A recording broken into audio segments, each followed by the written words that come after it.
सम्मानीय सभामुख महोदय, हाम्रो जीवनकालकै र सम्भवतः मानव जातिको उत्पत्ति पछि पृथ्वीको यति ठुलो भूभागमा एकैसाथ प्रभाव पार्ने कोरोना महाव्याधिको प्रकोपबाट ज्यान गुमाउनुभएका विश्वभरिका 2,70,000 भन्दा बढी मानिसहरू र तीमध्ये विदेशमा हुने 80 भन्दा बढी नेपालीहरू सबैप्रति म हार्दिक श्रद्धाञ्जली व्यक्त गर्न चाहन्छु र यो महाव्याधिको क्रममा अग्रपंक्तिमा रहेर आफ्नो भूमिका निर्वाह गर्नुहुने स्वास्थ्यकर्मीहरू, सुरक्षाकर्मीहरू, सञ्चारकर्मीहरू, सफाईकर्मीहरू र खाद्यान्न लगायतका अत्यावश्यक वस्तु आपूर्ति गर्न अहोरात खट्ने सम्पूर्ण व्यक्तिहरूप्रति म हार्दिक सम्मान व्यक्त गर्न चाहन्छु, धन्यवाद भन्न चाहन्छु र यो नेपालमा पनि 45 दिनभन्दा बढी समयसम्म धैर्यतापूर्वक लकडाउन पालना गर्नुहुने सम्पूर्ण आदरणीय जनसमुदायहरूप्रति म सम्मान व्यक्त गर्न चाहन्छु। सम्मानीय सभामुख महोदय, यति बेला हामी अत्यन्त संवेदनशील क्षणमा छौँ। मानव जातिको अथवा कुनै पनि प्राणीको निम्ति आफ्नो प्राणभन्दा प्यारो चिज केही पनि हुँदैन। त्यसैले यो महामारीबाट हामीले आफ्नो जीवनको रक्षा कसरी गर्ने भन्ने प्रश्न नै यति बेला सबभन्दा महत्त्वपूर्ण प्रश्न हो।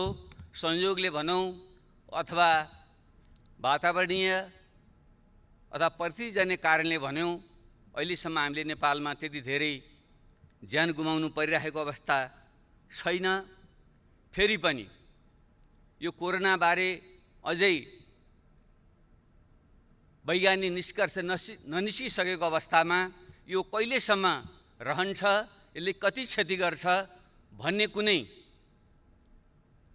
ठोस निष्कर्ष छैन। कतिपय विज्ञहरूका भनाइअनुसार यो केही तल झरे जस्तो हुन्छ र फेरि यो माथि आउँछ र फेरि झर्छ। यो क्रमले चाहिँ झन्डै 1.5-2 वर्ष पनि जान सक्छ भनिँदैछ। र नेपालकै सन्दर्भमा भनियो भने अहिले हामीसँग थोरै मात्रै सङ्क्रमितको सङ्ख्या देखिए पनि परीक्षणको सङ्ख्या हाम्रो अत्यन्त नगण्य छ। जबकि विश्वका थुप्रै देशहरूमा प्रति 10 लाख 30, 40, 50 हजारसम्मको परीक्षण गरिएको छ भने हिजोको तथ्याङ्कसम्म नेपालमा चाहिँ हामीले प्रति 10 लाख जम्मा 534 जनाको PCR विधिबाट परीक्षण गरेका छौँ, किनकि त्यो नै बढी भरपर्दो मानिएको छ। सुदूरपश्चिम प्रदेश जहाँ 1 लाखभन्दा बढी विदेशमा श्रम गरे नेपालीहरू आएको तथ्याङ्क छ, त्यहाँ आज मात्रै समाचार आएको छ त्यो परीक्षण किटको अभावमा त्यही पनि त्यो रोकिएको छ। त्यसैले हामी ढुक्क भएर बस्न सक्ने अवस्था छैन। कतिपय विज्ञहरूले भनेका छन् हामीले ठिक ढङ्गले परीक्षण गर्न नसकेको कारणले गर्दा यो सङ्क्रमितहरूको सङ्ख्या लुकेको पनि हुनसक्छ। त्यसो भएको हुनाले हामीले प्रोक्सी टेस्टको तरिकाले पनि हामीले अनुमान गर्नुपर्छ। अर्थात् प्रति महिना सम्बन्धित क्षेत्रमा मृत्युदर के थियो अथवा नेपालमा के थियो भन्नेको आधारमा पनि यो बिचमा बढ्यो कि घट्यो भन्ने तरिकाले पनि त्यसलाई पत्ता लगाउन अथवा अनुमान गर्न सकिँदो रहेछ। उदाहरणको निम्ति हालसालै इरान र टर्कीमा थोरै सङ्ख्या देखियो, उनीहरू ढुक्क भएर बसे, तर पछि वारवार ती थाहै नपाइकन धेरै मान्छेहरूको त्यहाँ मृत्यु भयो। पछि बुझ्दा तिनीहरू कोरोनाबाट तिनीहरूको मृत्यु भएको रहेछ। त्यसैले अरू तरिकाबाट पनि हामीले गर्नुपर्दछ र सरकार ढुक्क भएर बस्नु चाहिँ हुँदैन। तपाईँ हामी कोही पनि ढुक्क भएर बस्नु हुँदैन। र दुःखको कुरा यो गत मङ्सिरदेखि यो आउँदैछ भन्ने हामीले थाहा हुँदाहुँदै पनि हाम्रो तयारी कति कमजोर रहेछ त्यो हामी सबैले देख्यौँ। अहिले यति बेला आरोप प्रत्यारोप गर्नु शोभनीय हुँदैन, त्यो चाहना पनि छैन। तर यथार्थ तथ्यबारे चाहिँ हामी फेरि अवगत हुनैपर्छ। हामीले आफैले ढाँटेर बस्यौँ भने फेरि ठुलो क्षति हुने खतरा पनि रहन्छ। हामीले जुन सामान्य स्वास्थ्यका उपकरणहरू, सुरक्षा उपकरणहरू, अस्पताल लगायतको व्यवस्थापन जुन ढङ्गले हामीले गर्नुपर्थ्यो त्यो पुगेको रहेनछ भन्ने त हामीले देख्यौँ। त्यसैले त्यतापट्टि हामी गम्भीर बन्नै पर्छ। अब सरकारको तर्फबाट बोल्नु पर्दा त हामी सबै ठिक गऱ्यौँ, सब ठिकठाक छ भन्नै पर्छ औपचारिकताको निम्ति। तर हामीले आफ्नो ब्रह्मलाई सोध्यौँ भने ठिकठाक छैन। एउटा लकडाउन हामीले गर्नै पर्थ्यो सोसियल डिस्टेन्स मेन्टेन गर्नुको निम्ति, विश्वव्यापी मान्यता थियो, हामीले पनि गऱ्यौँ। तर हामी कसरी गरिरहेका छौँ? किनकि हामीसँग खुला सिमाना छ, 60 लाखभन्दा बढी नेपालीहरू विदेशमा छन्। त्यसो भएको हुनाले अरूले जे गर्छन् हामीले पनि त्यही गर्नुपर्ने हाम्रो बाध्यता छ। एउटा लकडाउन हामीले गरेका छौँ। अर्को हाम्रो सरकारले गरेको छ, हाम्रा विदेशका नागरिकहरूलाई भित्र नआऊ भने तिनलाई रोकेको छ, त्यो काम गरेको छ। त्योदेखि बाहेक अरू त्यति सन्तोषजनक ढङ्गले चित्त बुझाउने ठाउँ छैन। यसबारे चाहिँ सरकारको ध्यान पुग्नेछ भन्ने म विश्वास दिलाउन चाहन्छु। अब केही धेरै विस्तारमा नगइकन म अलिकति यही विषयमा कहाँ मात्रै ध्यानाकर्षण गर्न चाहन्छु भने एउटा हामी गम्भीर बन्नै पर्ने विषय, हाम्रा जुन विदेशमा श्रम गर्न बाध्यतावश श्रम गर्न गएका नागरिकहरूको ठुलो सङ्ख्या छ, उनीहरूको अत्यन्त विचलितको अवस्था छ। म सोसियल मिडियामा पनि सक्रिय हुन्छु। त्यसै गर्दा मलाई रातिसम्म कहिले माल्टाबाट फोन आउँछ, कहिले मध्य अमेरिकाबाट फोन आउँछ, कहिले मलेसियाबाट फोन आउँछ, कहिले भारतको गुजरात र गोवाहरूबाट फोन आउँछ। हामी अलपत्र पऱ्यौँ। त्यहाँको सरकारले भन्छ तिमीहरू जाऊ, जस्तै गोवाको सरकारले अस्ति मात्रै सूचना जारी गरेर तिमीहरू हिँड यहाँबाट, हामी रेल ल्याउँछौँ, त्यहाँ बसेर तिमीहरूको सिमानासँग पुर्याइदिन्छौँ भनेको छ।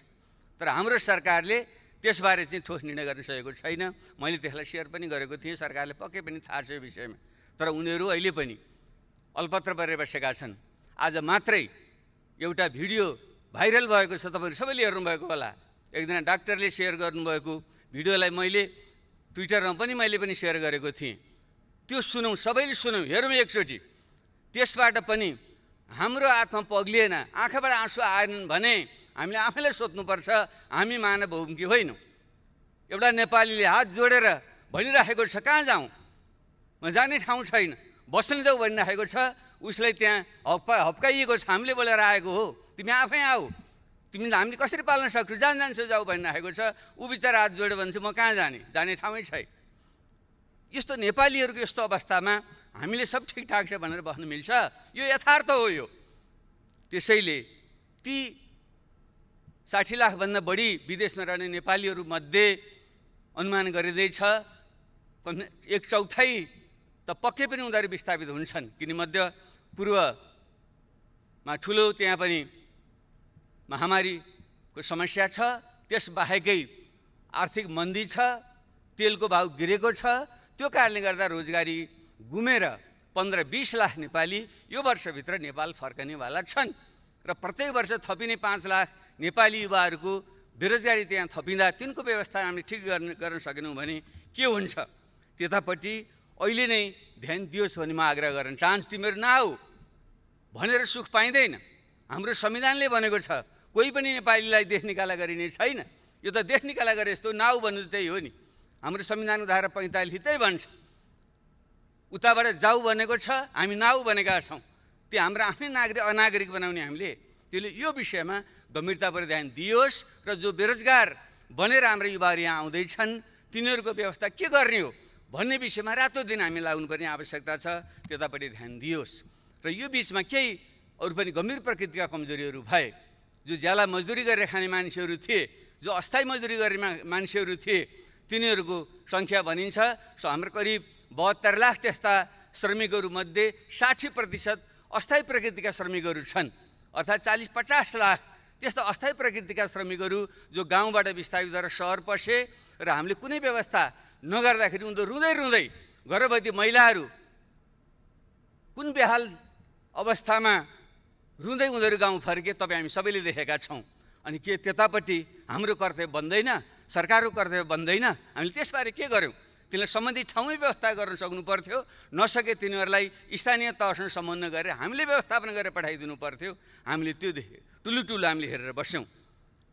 यहाँ विपन्न नागरिकहरू, अपाङ्गता भएका मानिसहरू, वृद्धहरू, अशक्तहरू, उनीहरूको निम्ति जुन हामीले सुरक्षा भत्ताको सामाजिक सुरक्षाको व्यवस्था गर्नुपर्थ्यो, गर्न सकेका थिएनौँ।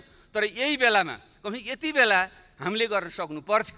कमसेकम हामी स्थानीय तह छ र अहिले स्कुल कलेजहरू बन्द छन्, शिक्षकहरू छुट्टीमा बसेका छन्। कम त्यसलाई मात्रै परिचालन गरेर सबै राजनीतिक दलहरू सर्वदलीय एउटा संयन्त्र बनाएर प्रत्येक टोलमा खटाउने हो भने अहिलेको सञ्चारको युगमा पैदलै हिँडेर जानु पनि पर्दैन, ठाउँमा पुग्नु पनि पर्दैन। हामीले तिनको यथार्थ तथ्याङ्क अभिलेखन गर्न सक्थ्यौँ र तिनीहरूलाई बैङ्क खाता खोलेर बैङ्क मार्फत चाहिँ ती प्रत्येक त्यस्ता विपन्न र अशक्त मानिसहरूको निम्ति घर घरमा चाहिँ हामीले चाहिँ मुद्रा ट्रान्सफर गर्न सक्थ्यौँ, पैसा पठाउन हामीले सक्थ्यौँ। त्यतापट्टि पनि हाम्रो ध्यान गएको छैन र यो समस्या सहजै हल हुनेवाला छैन। अर्कोतिर हामीले देखिरहेका छौँ जुन साना मध्यम व्यवसायहरू हुन्, खास गरी पर्यटन लगायतका क्षेत्रहरू उनीहरू बन्द छन्, श्रमिकहरूले ज्याला पाएका छैनन्। त्यो कसले दिने हो भन्ने विषयमा अलमल छ। उनीहरू हामी दिन सक्दैनौँ भनेका छन् र सरकारले खासै तिमीहरू आफै देऊ भनेको छ। अनि यसको चाहिँ हामीले छिटो व्यवस्था गऱ्यौँ भने के हुन्छ, अरू थुप्रै जुन स्थायी श्रमिकहरू हुन् ती पनि भोकमै मर्नुपर्ने अवस्था छ। र ती हाम्रा साना उद्यमहरू जसले 80% देशभित्रको चाहिँ रोजगारी दिन्छन् र निर्यातयोग्य वस्तुहरू तयार गर्छन्, ती बन्द भयो भने भएको यतिको अर्थतन्त्र पनि झन् चौपट भएर जाने अवस्था छ। तिनलाई राहतको प्याकेज खालि अमूर्त ढङ्गले भनिएको छ, तर ठोस प्रकारको राहतको प्याकेज जो मौद्रिक र वित्तीय प्रकरणहरूको उपयोग गरेर तिनीहरूलाई पुँजी अनुदान दिने अथवा ब्याज र करहरूको छुट दिने लगायतले जुन व्यवस्था गर्नु सक्नु पर्थ्यो, जो श्रमिकहरूको ज्याला हो तिनको चाहिँ सके धनी देशमा त सबै सरकारले तिर्दिएको, जस्तै जर्मनीमा जो फ्याक्ट्रीहरू बन्द भएका छन् ती श्रमिकहरूलाई चाहिँ सरकारले जम्मै ज्याला तिरेको छ। ल हामीले त्यो सक्दैनथ्यौँ भने पनि त्यहाँ उद्यमी व्यवसायीहरूसँग तिमीहरूले 50% तिमीहरू तिर 50% सरकारले दिन्छ भनेर पनि त उनको पेट पाल्नु पर्थ्यो।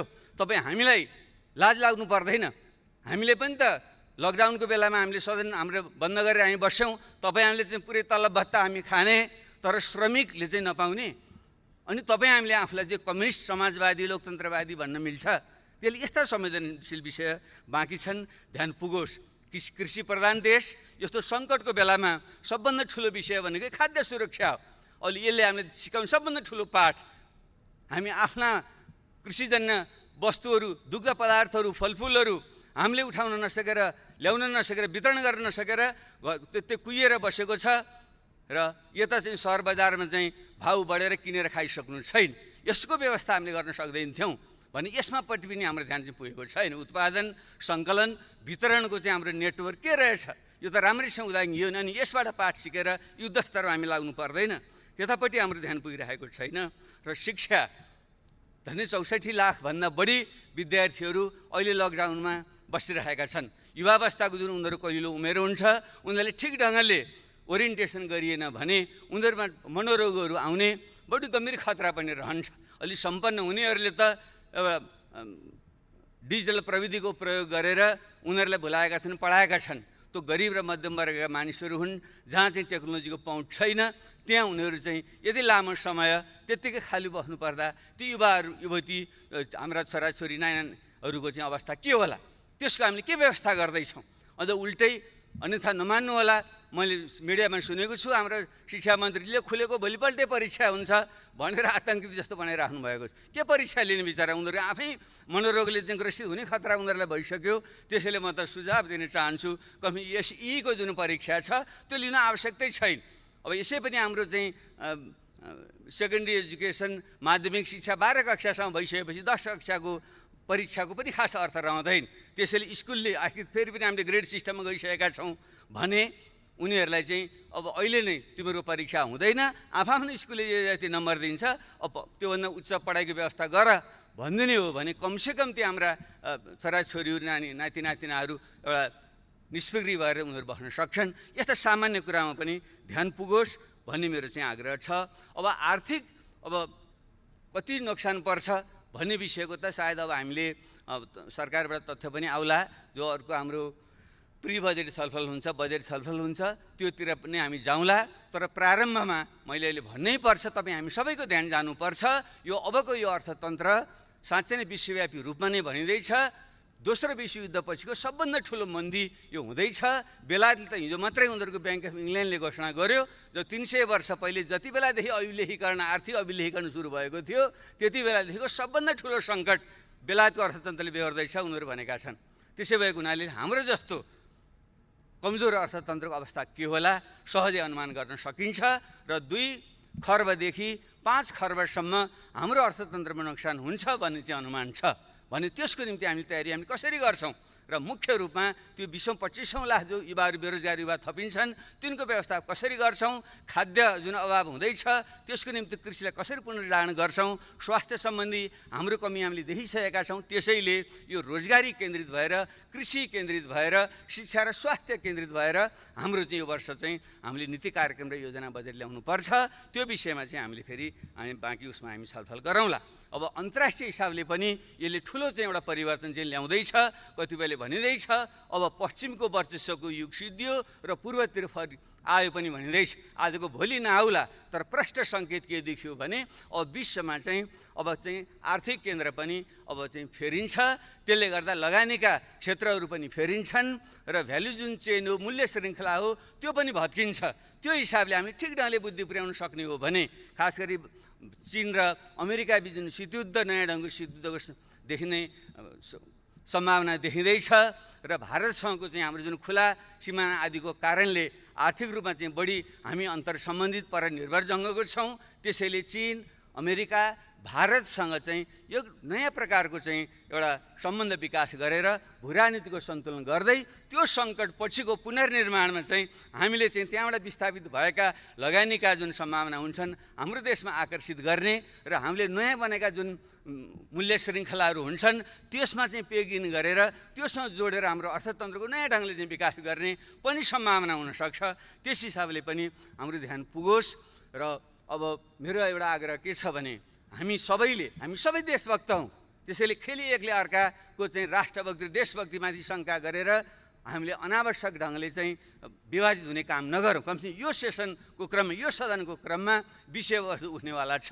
अन्तर्राष्ट्रिय र क्षेत्रीय र यो जुन भूराजनीतिक खिचातानी छ यो अत्यन्त मुखरित भएर चाहिँ आउनेवाला छ। किनकि एमसिसीको विषय हामीले हल गरिसकेका छैनौँ र यतापट्टि आज मात्रै भारतका रक्षा मन्त्रीले कालापानी र लेपबाट उता मानस सरोवरसम्म जाने यात्रा मार्ग चाहिँ उहाँले चाहिँ घोषणा गर्नुभयो, उद्घाटन गर्नुभयो भन्ने कुरा आएको छ। जब त्यो क्षेत्र विभाजित छ भने दुई पक्षहरूमा एउटा सहमति नगरिकन एक पक्षहरूमा त्यो मार्ग खोलिदिँदाखेरि स्वतः नै त्यसले चाहिँ फेरि अर्को प्रकारको तनाव यहाँ सिर्जना गर्छ।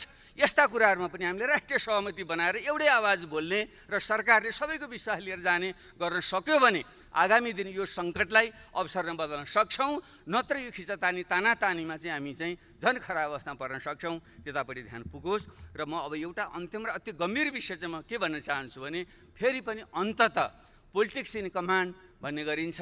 सबै कुराको फैसला अन्ततः राजनीतिले नै गर्छ। तर अहिले यति बेला राजनीति र त्यसको नेतृत्व गर्ने यो सबभन्दा उच्च प्रतिनिधि संस्था, यसको नेतृत्व गर्ने निर्वाचित सरकारको छवि राम्रो छैन। तपाईँ हामी सबै पनि अहिले मान्छेहरूको एउटा हामीले बोलेको कुरा कसैले पनि अहिले विश्वास गर्दैन। राजनीतिज्ञ, सांसद आदि भनेकै सबै भ्रष्ट, गैर जिम्मेवार, सत्तालोलुप, पदलोलुप भन्ने खालको जुन एउटा बिम्ब बनेको छ यो अत्यन्त खतरनाक छ। हामी कति सत्य कति असत्य हामी आफैले ममा भनौँ, तर आम जनतामा यो पर्सेप्सन परिसकेपछि राजनीति पनि प्रति नै मान्छेको चाहिँ एउटा अविश्वास र आशंका, वितृष्णा फैलियो भने त्यसले ठुलो खतरा ल्याउन सक्छ। र तपाईँ हामीले लडेर ल्याएको जुन सङ्घीय लोकतान्त्रिक गणतन्त्र छ त्यो नै खतरामा परेर प्रतिगमनतिर जाने खतरा पनि हुन्छ। त्यसो भएको हुनाले राजनीतिकलाई ठिक ट्र्याकमा कसरी ल्याउने त्यतापट्टि हामीले ध्यान दिनु जरुरी छ। तर यो बिचमा पूर्ववक्ता साथीहरूले पनि सङ्केत गरिसक्नुभयो र अत्यन्त गम्भीर प्रकृतिका घटना घटेकै हुन्। हामी यस्तो मानवीय प्रश्नमा केन्द्रित हुने बेलामा हाम्रो देशको चाहिँ प्रमुख कार्यकारी नेतृत्व, सरकारको नेतृत्व रातभर पार्टी फुटाउने षड्यन्त्र गरेर बस्छ र संवैधानिक अङ्गहरू कब्जा गरेर आफ्नै मन खुसीले संवैधानिक अङ्गहरूका नियुक्तिहरू गरेर एउटा निरङ्कुशतातिर देशलाई लान सक्छ भन्ने खालको जुन एउटा भाव पैदा भएको छ, जुन एउटा सोच विचार प्रवाह भएको छ, यो चाहिँ हाम्रो लोकतन्त्रको निम्ति शुभ सङ्केत होइन। भलै संयोगले अब अथवा भनौँ दबाब स्वरूप पार्टीभित्रका बाहिरका अथवा चाहिँ प्रधानमन्त्री स्वयंको स्वभावको कारणले उहाँले त्यसलाई फिर्ता गर्नुभयो, आत्मालोचना कुरा आएको छ, त्यहाँहरूसम्म त्यो खुसीकै कुरा छ। तर समस्या त्यतिले हल चाहिँ हुँदैन। आखिर किन यस्तो बेलामा त्यही आफ्नो बहुमत सरकार छँदै त्यो पार्टी फुटाउने अध्यादेश किन जारी गर्नु पर्यो? र संवैधानिक अङ्गमा हामीले ब्यालेन्स गर्नकै निम्ति भनेर हामीले त्यो चाहिँ एउटा निष्पक्ष रहोस् भनेर प्रमुख प्रतिपक्षी नेता लगायतको उपस्थितिमा भयो भने मात्रै त्यो स्वतन्त्र निष्पक्ष रहन्छ भनेर सल्लाह गरेर हामीले राखेको हो नि भने त्यसलाई भत्काउने पनि किन काम भयो भने यसले एउटा ठुलो अनिष्टको सङ्केत गर्छ। यसतर्फ चाहिँ त्यत्तिकै फिर्ता लिइहाल्ने भइगयो भनेर मात्रै यसलाई छोड्न सकिने विषय होइन।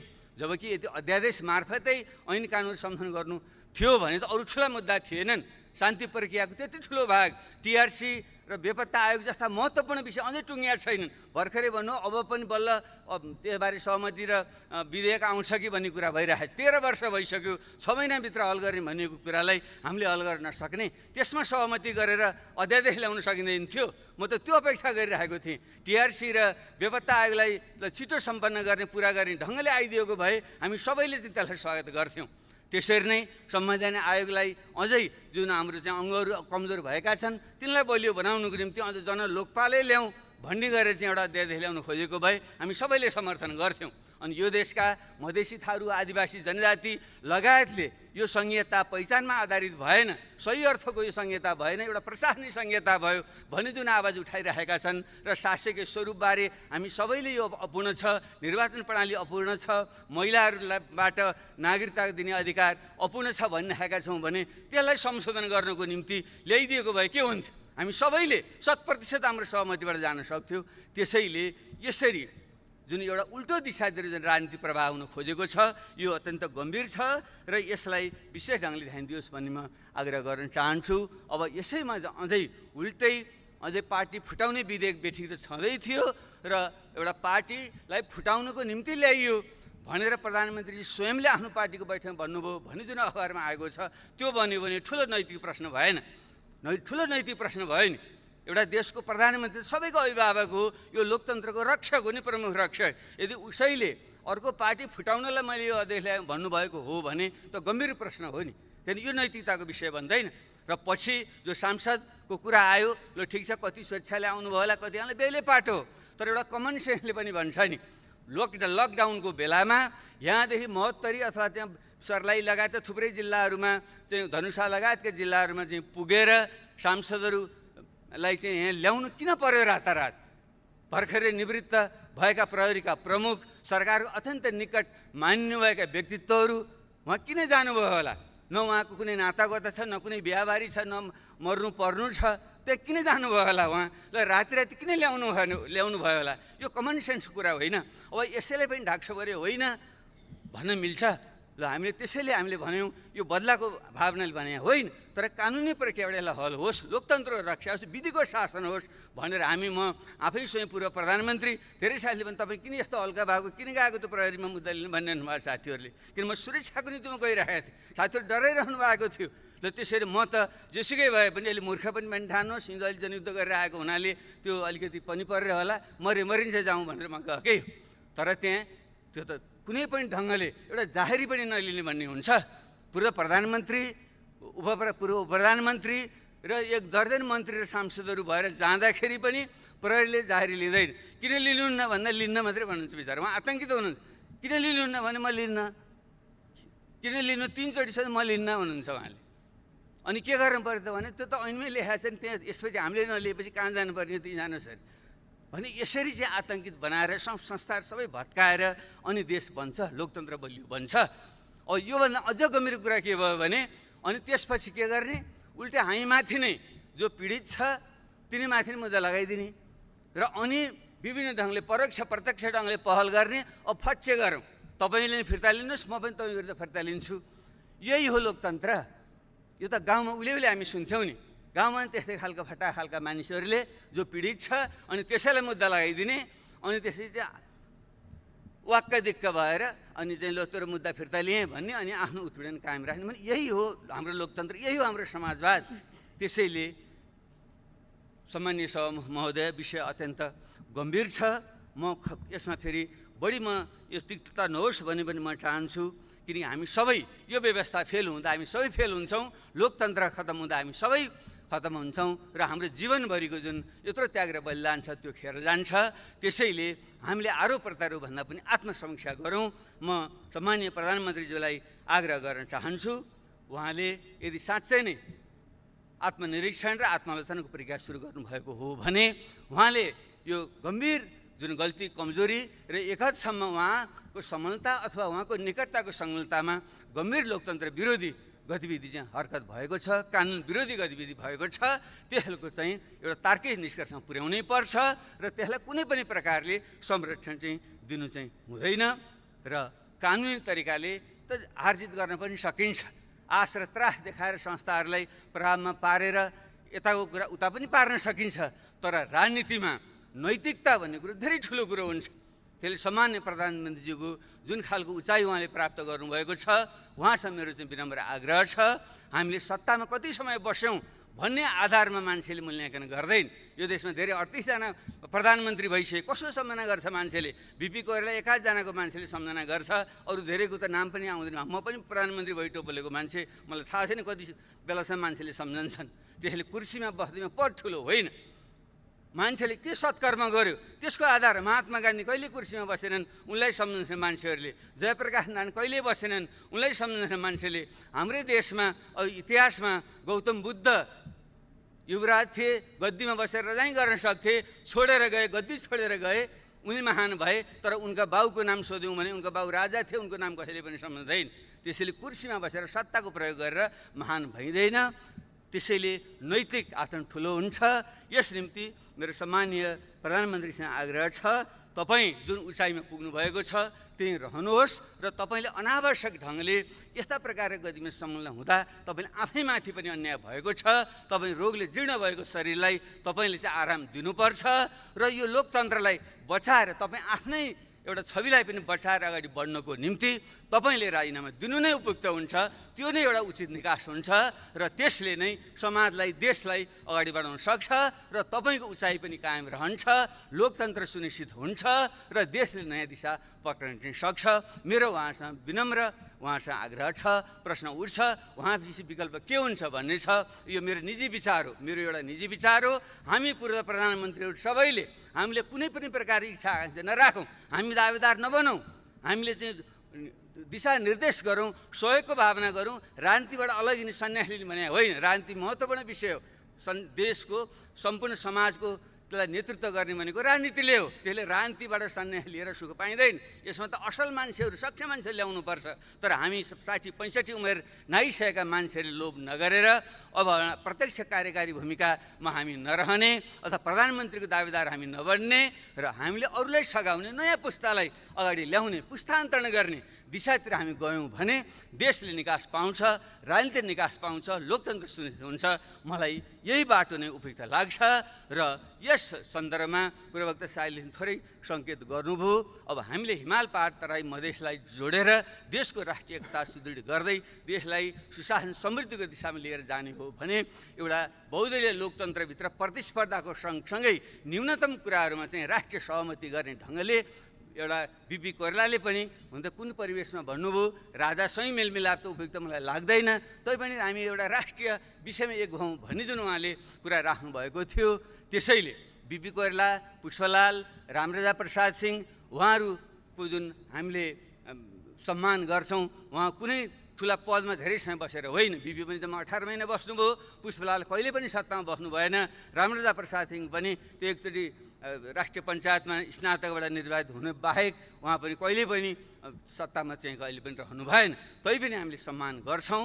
त्यसो भएको हुनाले उहाँको स्पिरिटलाई हामीले कदर गर्दै काङ्ग्रेस, कम्युनिस्ट, समाजवादी र पहिचानवादी सब शक्तिहरूको बिचमा एउटा राष्ट्रिय मिलनलाप कायम गर्नको निम्ति नयाँ ढङ्गले अगाडि बढौँ र त्यसै क्रममा नै अहिले हामीले जनता समाजवादी पार्टी निर्माण हामीले गरेका छौँ। यो एउटा राम्रो लोकतान्त्रिक स्पेस तयार होस् भन्ने चाहिँ हाम्रो चाहिँ आग्रह छ। हाम्रो कुनै पनि अवस्थामा तपाईँहरूसँग यो सरकारी गिरोस् र फेरि हामीले चाहिँ चाहे थापेर सरकारमा जाउँ भन्ने हाम्रो कुनै पनि हाम्रो मनसाय छैन, हुन सक्दैन।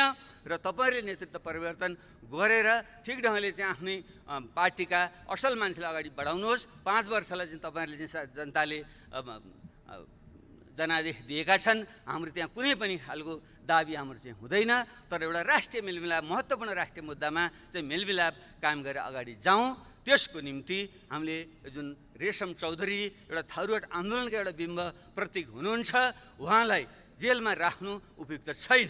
हिजो झापा आन्दोलनको क्रममा हाम्रै प्रधानमन्त्रीजी 14 वर्ष बस्नुभयो, माओवादी जनयुद्धको क्रममा थुप्रै मान्छेहरू बस्नुभयो र काङ्ग्रेसकै साथीहरू थुप्रै बखत जेलमा पनि बस्नुभयो। तर राजनीतिक मुद्दा भएको कारणले अन्ततः हामीले ती मुद्दाहरू हामीले खारेज गरेका थियौँ, फिर्ता लिएका थियौँ। त्यसले रेशम चौधरीको मुद्दा पनि त्यो थरुट आन्दोलनको थारू विद्रोहको क्रममा भएको घटना हो, दुःखदायी घटना हो, धेरै मान्छे ज्यान राम्रो होइन। त्यसलाई हामीले फिर्ता लियौँ भने ठुलो एउटा थारू समुदाय जोडिन पुग्छ। त्यसरी नेत्रविक्रम चन्दको समूह जो माओवादी आन्दोलनकै एउटा चाहिँ रेडिकल विङ त्यो थियो र अगाडि जुन बढेको छ, भलै त्यो बाटो ठिक छैन, त्यो सफल पनि हुँदैन, तर उनीहरू पनि यो कोरोनाको यस्तो अस्तव्यस्त भएको बेलामा उनीहरूलाई पनि आउने एउटा निकास चाहिँ दिँदा राम्रै हुन्छ। त्यसैले उनलाई पनि एउटा जनरल एमनेस्टी क्षमादान दिएर उनीहरूलाई पनि खुला गरिँदा हुन्छ। भर्खर अस्ति मात्रै सुने अनिल बिरै, हामी सबैले चिन्छौँ, राम्रो चाहिँ साहित्यकार कलाकार खट्ने मान्छे हुन्, उनी घाइते थियो, उपचार गराउँदै थिए चितवनमा, उनलाई चाहिँ गिरफ्तार गरेर राखियो भने मैले सुने। यस्तो प्रकारको गतिविधि गरेर राम्रो चाहिँ हुँदैन। खास गरी हाम्रो पूर्व माओवादी साथीहरू नै अहिले चाहिँ सत्तामा हुनुहुन्छ, गृहमन्त्री हुनुहुन्छ, उहाँलाई व्यक्तिगत रूपमा पनि चिन्नुहुन्छ। त्यसैले त्यो एउटा माहौल बनाउँदा उपयुक्त हुन्छ र त्यसरी सानातिना मुद्दा लाएर सांसदहरूलाई पनि फसाइदिने र चाहिँ यो निलम्बनमा राख्ने जुन प्रवृत्ति छ त्यो पनि उपयुक्त भएन। कि त छिटो मुद्दा चलाएर फैसला गरिदिनु पर्यो। कुनै ठाउँबाट सांसद निर्वाचित भएर आएको छ, विविध कारणले चाहिँ मुद्दा चाहिँ दायर हुन्छ, मुद्दा दायर हुने बित्तिकै चाहिँ सांसद चाहिँ निलम्बन भएपछि अनि त्यो क्षेत्रको प्रतिनिधित्व के हुन्छ अरू विषयमा जान्दिनँ। अब हरिनारायण रौनियार अहिले हाम्रो समाजवादी पार्टीकै तर्फबाट सांसद हुनुहुन्थ्यो, भलै चाहिँ अहिले उहाँको कन्स्ट्रक्सन कम्पनीको चाहिँ छवि त्यति राम्रो चाहिँ छैन र त्यसबारे हामीले उहाँलाई कुनै पनि ढाकछोप गर्नु पनि छैन। तर निलम्बन गर्ने तर 1.5 वर्ष भइसक्यो, त्यो प्रक्रिया अगाडि पनि बढ्दैन, तर त्यो क्षेत्र त प्रतिविहीन भयो नि। त्यसले यस्तो विषयमा पनि हामीले सोध्यो यसको निकास के हो, यो विषयमा पनि यसको अर्थ चाहिँ दण्डहीनतालाई प्रोत्साहन दिन भन्न खोजेका होइन, तर जनप्रतिनिधिलाई चाहिँ तपाईँले एउटा निष्कर्ष नपुर्याइकन निलम्बन गरेर राखिदिनु भयो भने त्यसको मार त जनतालाई पर्ने भयो नि, त्यो क्षेत्रका जनतालाई। यसको निकास खोज्नेतिर पनि हामी जाउँ। यी ढङ्गले चाहिँ हामीले सोध्न सक्यौँ भने हामीले यो सदन जुन हाम्रो छ बजेट अधिवेशन पनि हामीले भन्छौँ, यस क्रममा चाहिँ गहन ढङ्गले छलफल गरेर अगाडि जान सक्दा देशले चाहिँ निकास पाउँछ।